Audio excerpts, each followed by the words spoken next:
नमस्कार दोस्तों। तो कैसे हैं आप सब लोग। इस वीडियो से हम लोग अपनी सीटेट की जर्नी स्टार्ट करने वाले हैं।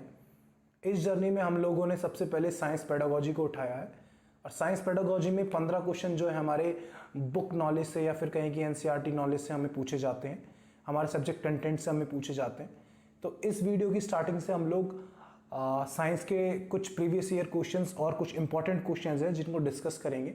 टोटल क्वेश्चंस हम जो डिस्कस करेंगे वो 850 के आसपास है, 850 के आसपास है, जिनको हम लोग 100 करके डिस्कस करेंगे। कम से कम हम लोग उसको 8 वीडियोस में ख़त्म कर देंगे और हमारी वीडियो सोचेंगे जितनी शॉर्ट रख सके उतनी शॉर्ट रखेंगे। मैंने जब पेपर दिया था तो मेरे इसमें साइंस पेडागोजी में, मेरी भी साइंस पेडागोजी है और मेरी साइंस पेडागोजी में मेरे 23 या 24 के आसपास आए थे, जिसमें से जो कंटेंट नॉलेज था उसमें मेरे 13 प्लस थे, 14 के आसपास थे, शायद 15 में से।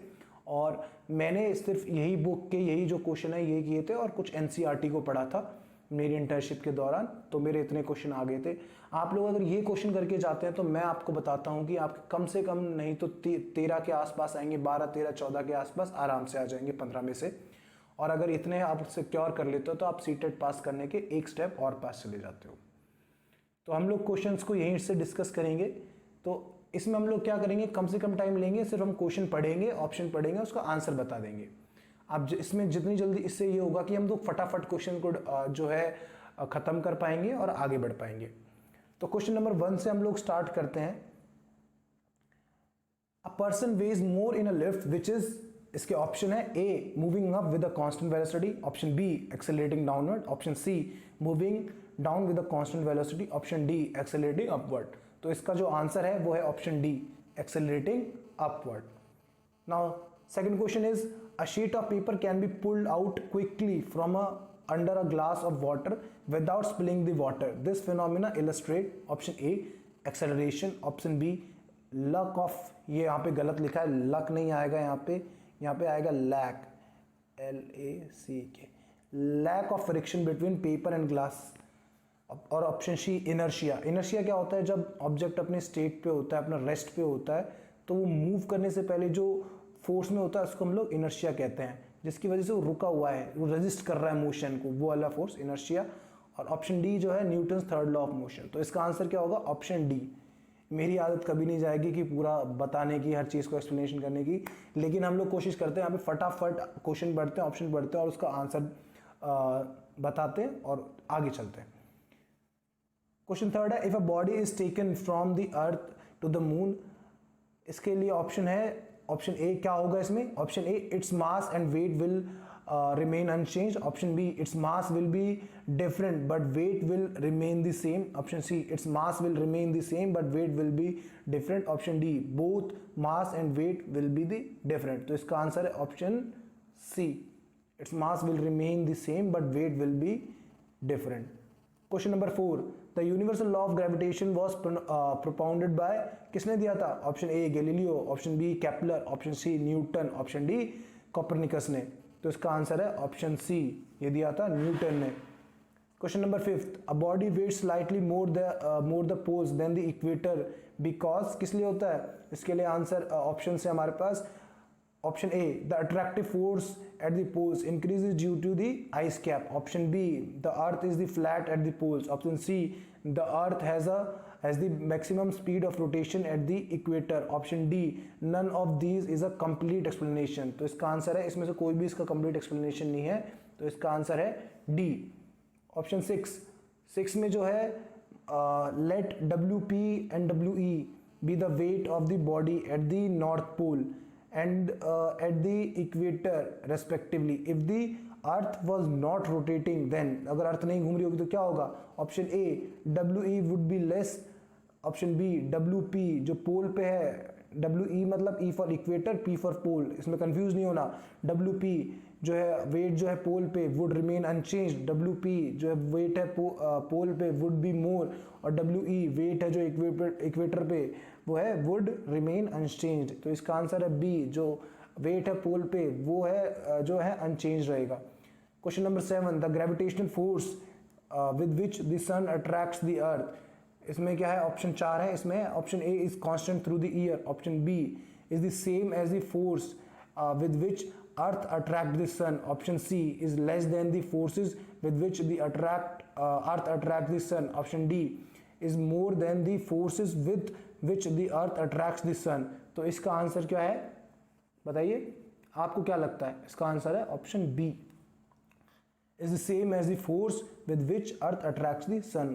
Question number 8, if the distance between the earth and the sun were twice, what if it is it is now, the gravitational forces exerted on the earth by the sun would be, option A, half of the what it is now, B, twice as large as it is now, C, 4 times as large as it is now, option D, 1/4 of the what it is now। तो इसका answer क्या होगा? 8th का होगा answer D। Question number 9, a sheet of paper can be pulled out quickly from the under glass of water. ये हम लोग question ऊपर पढ़ चुके हैं, यहाँ पे कुछ क्वेश्चन रिपीट है जिनको हम लोग छोड़ देंगे। अब आता है question number 10, a horse pulling a टांगा। टांगा देखा होगा ना अपना, घोड़ा गाड़ी में जब घोड़ा है उसके पीछे टांगा बंधा होता है, सॉरी हाँ घोड़े के पीछे टांगा बंधा होता है, मैं कंफ्यूज हो गया। तो जब वो घोड़ा टांगे को खींचता है तो क्या होता है इसमें, ये पूछा फोर्स कैसा एक्ट करेगा वहाँ पे। A horse pulling a tonga moves forward due to the force excited by, question का ऑप्शन में है A B C D. Option A है the horse on the tonga, option B the horse on the ground with his feet, option C the tonga on the horse, option D the ground on the horse feet. तो 10वीं का क्या है, 10th का क्या होगा answer? Answer होगा इसका ए, द हॉर्स ऑन द टांगा। ये बहुत इजी क्वेश्चन है, लेकिन फिर भी ऐसे इजी क्वेश्चन भी कई बार पूछ लिए जाते हैं सीटेट में। इसके बाद है question number 11, the weight of a body is, option A B C D. कहाँ पे ज़्यादा होगा? Maximum at the pole, maximum at the equator, more on the hills than the plains, the same everywhere on the surface of the earth. क्या होगा option 11 का? इसका होगा ए, poles पे ज़्यादा होगा। क्यों पोल्स पे ज़्यादा होगा? क्योंकि पोल्स पे ग्रेविटी ज़्यादा होती है, तो ग्रेविटी ज़्यादा होती है तो हम लोगों को हमारा वेट भी ज़्यादा फील होगा। अब 12th का है question number 12, one finds it more difficult to walk on ice than the concrete road, because एक बार देखिए जब आइस पे हम लोग चलेंगे, कॉन्क्रीट के रोड पे चलेंगे तो क्या होगा, आइस पे जो है हमारे आइस और पैरों के बीच में फ्रिक्शन कम लगेगा, मतलब वहाँ पे फ्रिक्शन बहुत कम होगा। लेकिन जो कंक्रीट है उसकी जो सरफेस है वो रफ है, इसलिए हम लोगों को कंक्रीट पे चलने पे आसानी होगी, पैर और कंक्रीट के बीच में फ्रिक्शन ज़्यादा होगा। आप समझ रहे हैं? ये जो कंक्रीट है और हमारे जो पैर हैं जिसमें हम लोग चल रहे हैं, वॉक कर रहे हैं, आइस के मुकाबले कंक्रीट पे जो है ज़्यादा फ्रिक्शनल फोर्स होगी, तो हमें क्या होगा, फ्रिक्शन से जो है कंक्रीट पे चलने पे हमें आसानी होगी। तो इसका ऑप्शन देख लेते हैं हम लोग। Option A, there is more friction on the ice than the concrete, नहीं। ऑप्शन बी, 12th में ऑप्शन बी जो है, the friction between the ice and the feet is less than what between the concrete and the feet. तो इसका answer यही होगा, जो ice और फीट के बीच में जो है फ्रिक्शन कम होगा, कंक्रीट और जो फीट है उसके बीच में ज़्यादा होगा। Question number 13, the mass of a body is different from the weight because, अब इसका आंसर देखें, इसका ऑप्शन पढ़ लेते हैं। Option A, mass is constant but weight increases as the body moves from the poles to the equator. Mass is constant but variable quantity whereas weight is constant. ठीक है। Option C, mass varies very little at different pole places where weight varies a lot. D है जो mass is measure of the quantity of matter whereas weight is a force. तो इसका answer क्या होगा 13 का? 13 का होगा डी, जो मास है वो है measure of quantity of matter है, वेयर जो वेट है वो फोर्स है।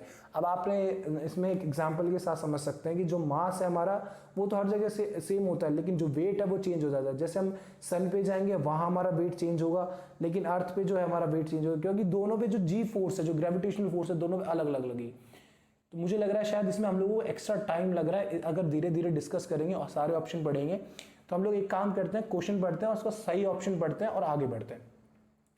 क्वेश्चन नंबर 14 का है, it is easier to roll a barrel than a pull it because, तो इसका ऑप्शन है B, rolling friction is much less than the sliding friction. याद रखिएगा जो रोलिंग फ्रिक्शन होता है वो हमेशा कम होता है स्लाइडिंग फ्रिक्शन के मुकाबले। आप इसको किसी भी चीज़ से डेमोन्स्ट्रेट करके देख सकते हैं। आप कुछ चीज़ खींचेंगे तो उसमें क्या होगा, उसमें ज़्यादा फोर्स लगानी पड़ेगी, लेकिन हम रोल करके ले जाएंगे तो उसमें हम लोगों को बहुत ज़्यादा आसानी होगी। तभी कार के पहिए गोल होते हैं, ना कि स्क्वायर शेप के होते हैं। अब question number 15, conservation of energy means that, 15th का आंसर क्या होगा हमारा D, energy can neither be created neither be destroyed. यही है कंजर्वेशन एनर्जी में, यही होता है, एनर्जी को ना बनाया जा सकता है ना खत्म किया जा सकता है, ठीक है, वो एक फॉर्म से दूसरी फॉर्म में कन्वर्ट होती है। क्वेश्चन नंबर 16 में क्या आएगा, a steel ball floats on mercury because. अब स्टील बॉल मरकरी पे कब फ्लोट करेगी, देखिए कोई भी चीज़ अगर किसी चीज़ पे फ्लोट कर रही है मतलब उस चीज़ का जो है डेंसिटी, जो फ्लोट कर रही है उसकी डेंसिटी जो है वो कम है जिस चीज़ पे फ्लोट कर रही है। तो आंसर 16 का क्या है, C, the density of mercury is higher than the steel, क्योंकि हायर की मरकरी की जो डेंसिटी वो हायर है स्टील से, इसलिए स्टील जो है मरकरी पे तैर रहा है। Question number 17, when a ship enters a sea from a river. अब क्या होगा, 17 का आंसर, शिप एंटर कर रही है तो क्या होगा, तो 17 में आएगा बी, जो वो थोड़ा सा उठ जाएगी, क्यों, समुद्र की जो है डेंसिटी ज़्यादा होती है। Question number D, inside the aeroplane flying at the high altitude, क्या होगा 18 का answer, B, normal atmospheric pressure जो है is maintain by the use of air pumps. इसमें अंदर जो है उसके एयर पंप के थ्रू जो एटमॉस्फेरिक प्रेशर है वो बैलेंस किया जाता है, क्यों, जब प्लेन हवा में उड़ता है तो जैसे जैसे हम ऊपर जाते जाते अर्थ के एटमॉस्फेयर में वैसे वैसे प्रेशर कम होता जाता है, तो वैसे जैसे जैसे प्रेशर कम होगा तो हमारी बॉडी के अंदर प्रेशर इतना है कि हमारे कानों से खून आ सकता है, इसलिए जो एयरप्लेन है उसके अंदर प्रेशर बनाए रखता है एयर पंप की मदद से। क्वेश्चन नंबर 19 आता है, the density of a sea water increases as, तो कब बढ़ेगी, 19 का D, depth and salinity increase, गहराई और उसकी नमक की जो है क्वांटिटी बढ़ेगी। Question number 20, a long thread suspended from a fix point has a small mass swinging to and fro at its lower end. तो 20 का आंसर क्या होगा, इसका आंसर होगा B, the kinetic energy is maximum in the middle of the swing, याद रखिएगा। Question number 21, when the velocity of a body is double it's, क्या होगा 21 का आंसर, 21 का आंसर होगा बी, मोमेंटम डबल हो जाएगा जब। 22, question number 22, the period of revolution of a geometric geostationary satellite is, क्या होगा 22 का आंसर, 22 का आंसर होगा ए, 24 आवर्स, याद रखिएगा, इंपॉर्टेंट क्वेश्चन है। Winding a watch is actually the process of storing, क्या करते हैं इसमें, पोटेंशियल एनर्जी को स्टोर करते हैं। 24 का आंसर क्या है होगा, पढ़िए क्वेश्चन पढ़िए बी, सॉरी मैं पहले आंसर बता देता हूँ। 24 में होगा, if a apple is release from a orbiting spaceship it will, option B, it moves along with the spaceship at the same speed, समझे।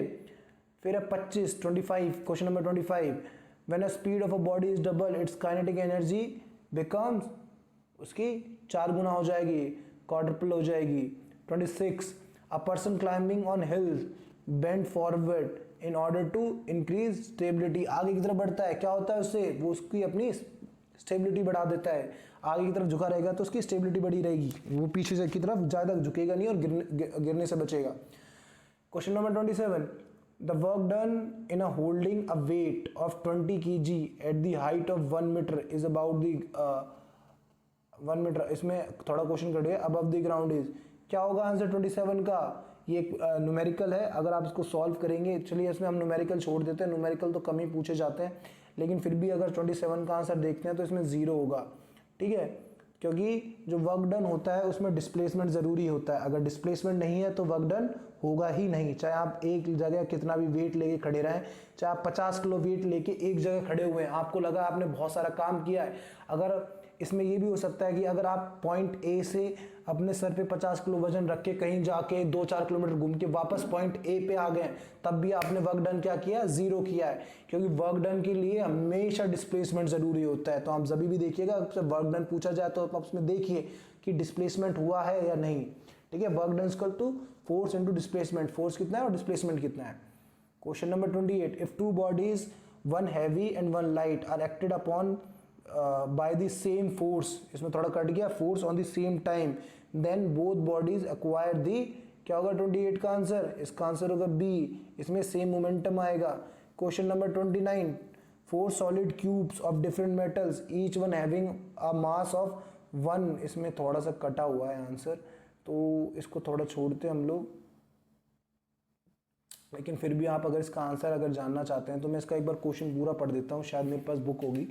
क्वेश्चन नंबर 29 के लिए रुकिएगा, हाँ इसमें है 4 solid cubes of different metals each one having a mass of 1 kg, इसमें 1 kg का मास है, are wait in water, तो इसका आंसर क्या होगा 29 का, 29 का आंसर होगा बी, क्यूब है विद मैक्सिमम डेंसिटी वेग्स मैक्सिमम। देखिए क्योंकि अब क्या होगा इसमें, जिसकी डेंसिटी ज्यादा है वो तो ऊपर की तरफ जाने लगेगा, लेकिन जिसकी डेंसिटी ज्यादा है वो तो उसमें डूबेगा, तो जो ज्यादा डूबेगा वो नीचे की तरफ ज्यादा फोर्स लगाएगा, इसलिए उसका वेट ज्यादा आएगा। Question number 30, the swing of a spinning cricket ball in the air can be explained on, 30 में भी थोड़ा सा कटा हुआ है तो इसका भी देख लेते हैं, ऑन द बेसिस ऑफ, इसमें ऑन के आगे जब दिया है ऑन द बेसिस ऑफ, तो 30 का आंसर आता है हमारा डी, इसका है बर्नौली थ्योरम। बर्नौली थ्योरम एक बार आप पढ़ लीजिएगा, बर्नौली थ्योरम क्या होती है, बर्नौली थ्योरम लिक्विड और अपथ्रस्ट से रिलेटेड है, इसको हम किसी और वीडियो में डिस्कस कर लेंगे अगर आप लोग कहेंगे। फिर है 31, in a barometer mercury is preferred over water, because barometer में क्यों किया जाता है जो मरकरी है वाटर के मतलब कंपैरिजन में जो है मरकरी को क्यों हम लोग प्रेफर करते हैं, तो इसका आंसर है डी, जो मरकरी है mercury has high density and lower vapour pressure, mercury की जो डेंसिटी है वाटर से ज्यादा है और उसका वेपर प्रेशर कम है। Question number 32, when two mercury drops are brought into contact they merge to form a bigger drop because liquids have tendency to possess, क्या है, एक जो लिक्विड है हमेशा कभी भी जो है आपने देखा होगा एक बॉल की शेप ले लेता है, अगर एक बूंद डाल दे तो एक गोले की शेप ले लेता है, ऐसा क्यों होता है, इसका आंसर है सी, वो अपना जो है सरफेस एरिया हमेशा कम रखने की कोशिश करता है। सॉरी, यहाँ से एक बार देख लेंगे, थोड़ा सा पीछे चले गया है,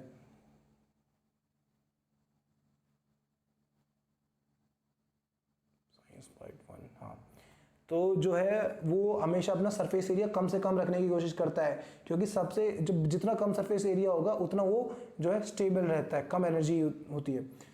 अब 33 का आंसर, 33 क्वेश्चन पढ़ लेते हैं हम लोग। 33 में क्या है, the atmosphere exerts enormous pressure on us but we do not feel it because, atmosphere हमारे ऊपर प्रेशर तो लगाता है लेकिन हम उसको फील क्यों नहीं करते, क्योंकि हमारी बॉडी जो है अंदर ब्लड फ्लो हो रहा है वो भी हमारा बाहर प्रेशर लगा रहा है, तो अंदर का प्रेशर बाहर का प्रेशर बराबर हो जाता है, इसका आंसर है डी।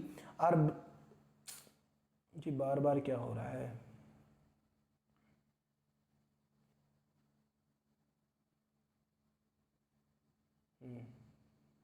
सो डी, हमारी बॉडी का जो आर ब्लड जो exert a pressure slightly more than that the atmosphere, हमारा जो बॉडी का प्रेशर है वो थोड़ा सा, बॉडी ब्लड का प्रेशर थोड़ा सा एक्स्ट्रा हो जाता है एटमॉस्फेयर प्रेशर से, इसलिए हम लोग जो है उसको फील नहीं कर पाते एटमॉस्फेयर प्रेशर को इतना।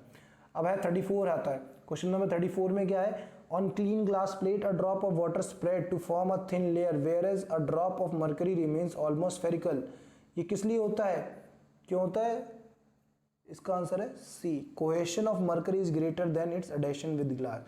Question number 35, atmospheric pressure is measured with the, किससे किया जाता है, 35 का आंसर है बी, बैरोमीटर से। 36, rain drops are spherical due to surface tension, answer B। 37, a stone is thrown into a deep lake as it sinks deeper and deeper into the water, the upthrust acting what is, इसका क्या है, remain constant, हमेशा जो है constant रहेगी। 38, इसका क्या आएगा, which one of the following would a hydrogen balloon finds easy to lift, अब इसमें क्या होगा, 1 kg water, 1 kg copper, 1 kg loosely packed leather और D all of the same करेंगे, क्या होगा इसका आंसर 38 का, इसका होगा सी, जो है लूज फेदर्स, ठीक है, फेदर्स की जो है डेंसिटी यहाँ कम होगी। 39 में आता है the best conductor of heating among the liquid is, इसमें क्या होगा 39 में, अल्कोहल, मरकरी, वाटर, ईथर, बताइए 39 का होगा बी, मरकरी। 40 में आता है by the process is heat transmitted from the filament of an evacuated electric bulb to the glass, इसका आंसर क्या होगा 40 का आंसर होगा बी, रेडिएशन। 41 में क्या है, what happens when water is cooled from 8 degree to 0 degree, तो इसमें क्या होगा 41 में, इसका आंसर होगा डी, जो उसका वॉल्यूम जो है डिक्रीज होगी अप टू 4 डिग्री सेल्सियस तक एंड देन इंक्रीजेज। ये क्वेश्चन बहुत इंपॉर्टेंट है, कई बार पूछ लिया जाता है, इसको देखिएगा।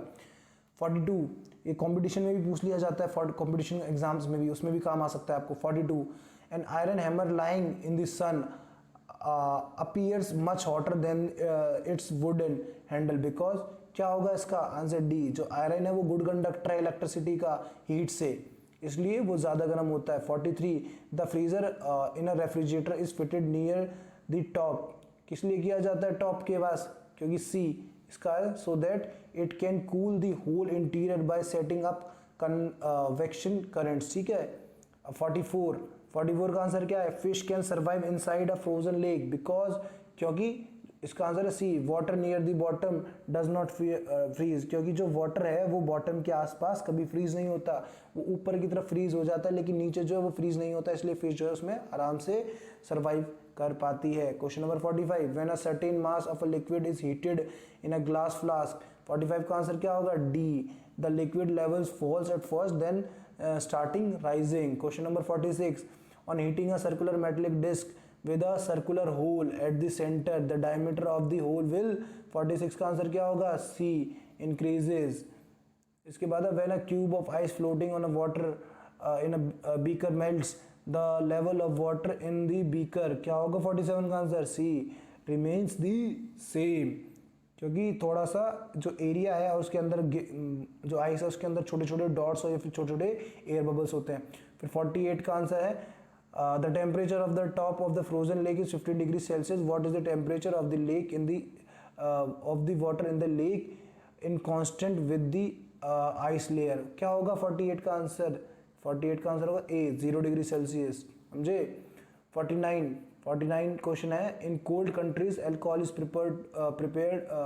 Preferred to mercury as a thermometer liquid because, क्यों होगा 49 में, क्यों किया जाता है अल्कोहल को, इसका आंसर सी, जो अल्कोहल है उसका फ्रीजिंग पॉइंट मर्करी से बहुत कम होता है, जो मर्करी है वो बहुत जल्दी फ्रीज हो जाता है लेकिन अल्कोहल है वो बहुत लेट फ्रीज होता है।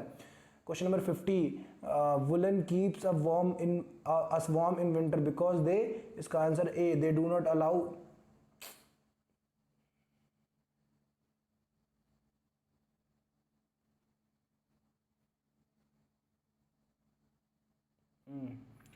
आंसर ए, ये अलाउ नहीं करते हीट को हमारी बॉडी के अंदर, हमारी बॉडी से बाहर जाने के लिए, ठीक है, हमारी बॉडी के अंदर हीट को बनाए रखते हैं। Question number 51, if water in a lake where were to behave like other liquids then it extremely cold weather it would freeze, answer 51 का क्या है, B, from bottom to top, हमेशा बॉटम से टॉप में देखेंगे आप, नॉर्मल लिक्विड जो है वो बॉटम से टॉप में होता है लेकिन जो लेक का है वो टॉप से बॉटम की तरफ जाता है। 52 का क्या होगा, in a sprayer the liquid rises in a tube due to, 52 का आंसर है C, lower pressure at the upper end, ठीक है, यहाँ पे प्रेशर डिफरेंस है इसकी वजह से होता है। 53 में है, the science dealing with the study of phenomena at very low temperature is known as, क्या कहेंगे इसको, cryogenics. Question number 54, a football bounces when it falls on the ground because, किस लिए करती है, इसका है D, of its property of elasticity, वो उसमें इलास्टिसिटी होती है इसलिए। A train goes past in a railway station at a high speed, a young boy standing on the edge of the platform is likely to fall towards the, ये क्यों fall, उसकी train की तरफ गिरेगा, हमेशा याद रखना, हमें लगता है कि दूसरी तरफ गिरेगा लेकिन अगर ट्रेन के पास खड़ा है तो वो ट्रेन की तरफ खींचेगा। 56 का आंसर है, विच of the following electromagnetic waves has the longest wavelength, इसमें होती है infrared. 57, a Pyrex tumbler does not crack when hot water is poured into it because Pyrex जो होता है it does not expand much on heating, अगर expand करेगा तो टूट जाएगा लेकिन यहाँ expand नहीं करा इसलिए नहीं टूटेगा।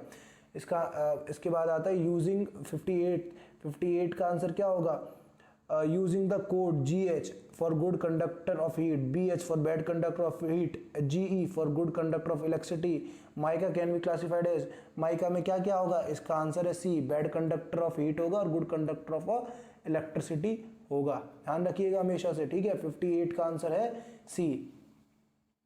59, the thermostat in a device for, thermostat क्या करता है डिवाइस में, ये है रेगुलेटिंग टेम्परेचर को रेगुलेट करता है। 60, अब आप यहाँ देखिए 60 में देखिए चार डायग्राम है ना, चारों डायग्राम देखिएगा एक बार। Which of the following position of a thermometer in a figure shows the correct way to क्या डिटरमाइनिंग द टेम्परेचर, ये इंपॉर्टेंट क्वेश्चन है, ये पूछ लिया था, तो इसमें क्या होगा, सबसे बढ़िया क्या है, कैसे देखेंगे, इसका आंसर क्या होगा बताइए, सबसे बढ़िया तरीका कौन सा है, इसका है डी, ये देखेंगे, ये सबसे सही तरीका है, याद रखिए। कुछ बच्चे सी कर देते हैं, कुछ बच्चे इसमें ए कर देते हैं, लेकिन नहीं, इसका आंसर है D. 61 the layer of the atmosphere which reflects the radio waves back to the earth is called, कौन सी लेयर करती है इसमें बताइए, इजी क्वेश्चन है ये, सोशल साइंस भी पूछा जाता है, ये है D ionosphere. 62 question number 62 the surface of water in a pound remains cool even on a hot days because इसका answer A, the water evaporates at the surface and evaporation cause cooling। ठीक है, evaporation हमेशा cooling करता है। आप देखिएगा आपको पसीना आता है तो आपका पसीना जो है हवा से उड़ जाता है, उसमें एवोपरेट हुआ पसीना तो आपको कूलिंग सा इफेक्ट देता है। Question number 63 food is cooked faster in pressure cooker because किस लिए करता है, due to high pressure the boiling point of water is raised. ध्यान रखिएगा इसका आंसर है सी, सॉरी सी, डी पे लगा दिया हमने, सी पे लग क्यों नहीं रहा, सी। ठीक है, question number 64 the cover of a solar cooker is made of glass, क्यों बनाते हैं जो है कवर है जो सोलर कुकर का ग्लास से। 64 का आंसर है A, the because glass allow sunlight into the container but does not allow heat radiation out of it. ठीक है, question number 65 the radio station broadcast at a frequency of 819 hertz, as Z मतलब होता है hertz, what is the wavelength of the radio wave. इसका answer क्या आएगा 65 का, 65 का आंसर आएगा इसमें बी। ये थोड़ा सा ट्रिकी क्वेश्चन है लेकिन आप इसको देख सकते हैं, न्यूमेरिकल बेस्ड है लेकिन आप इसको देख सकते हैं। 66 the light wave are different from sound waves in that, किस लिए डिफरेंट होती है। 66 का आंसर क्या आएगा A, light waves are electromagnetic but sound waves are not. Okay 67 का क्या होगा, we get energy directly from the sun से मिलती है हम लोगों को। ठीक है, 68 why does radio reception improve slightly during the night, क्यों बढ़ जाता है नाइट में, क्योंकि इसका answer C, sunlight affects radio broadcast to some extent during the day, sunlight की वजह से, लेकिन रात में सनलाइट होती नहीं है। 69 it take much longer to cook things in the hill than in the plain because, क्यों, इसका आंसर है B, in the hills the atmospheric pressure is lower than that in the plains and therefore water boils at lower temperature. Okay, question number 70 में क्या आएगा, the boiling point of water क्या आएगा, is always 100 degree और depends on relative humidity, ऐसा कुछ नहीं है, इसका आंसर है सी। हमें लगता है हमेशा 100 डिग्री पे होता है लेकिन नहीं, depends on the atmospheric pressure, atmospheric pressure पे बहुत डिपेंड करता है। Question number 71 the hygrometer is the instrument to measure, hygrometer क्या करता है, ये रिलेटिव ह्यूमिडिटी को नापता है। आपको अगर रटना हो कैसे करेंगे, ह्यूमिडिटी एच से ह्यूमिडिटी तो एच से हाइग्रोमीटर, हाइग्रोमीटर क्या करता है, ह्यूमिडिटी को नापता है। Okay, question number 72 the quantity of water vapours the atmosphere can hold, इसमें आएगा option B, the increasing with the increasing temperature, जैसे टेम्परेचर बढ़ेगा तो उसकी कैपेसिटी बढ़ती जाएगी। 73 a little ether on the palm gives cooling sensation because either, इसमें क्यों होता है बताइए जरा, 73 का आंसर इसका आएगा बी, क्योंकि एवोपरेट होता है। 74 on one feel cold after a dip in sea water due to, किस लिए होता है, एवोपरेशन होता है। इसमें देखिए एवोपरेशन बहुत ज़्यादा है, कूलिंग बॉडी में हो रही है, ज़्यादातर एवोपरेशन की वजह से होती है। 75 74 था ना, हम लोग 74 कर लिया ना, हाँ तो 75 का क्या हो गया, for a given liquid the rate of evaporation depends on, option D all of the above, the surface area of liquid भी हो गया, टेम्परेचर भी हो गया और टेम्परेचर ऑफ एयर पे भी हो गया।